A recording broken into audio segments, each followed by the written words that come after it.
Pera? Wala ka? Sipag? Meron ka ba? Baka wala ka rin, kaya wala kang asenso.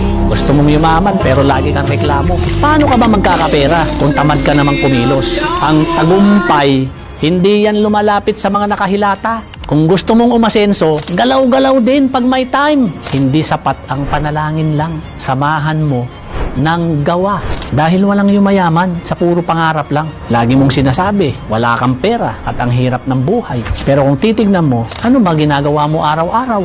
Gising sa tanghali, tapos puro cellphone lang. Wala kang ibang ginawa kundi tumambay. Paano ka aasenso? Wala ka namang ginagawa. Kahit gaano ka katalino at kagaling. Kung tamad ka, wala kang mararating.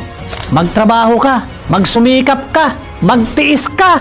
Dahil ang mundo ng pera, sipag at tiyaga ang puhunan.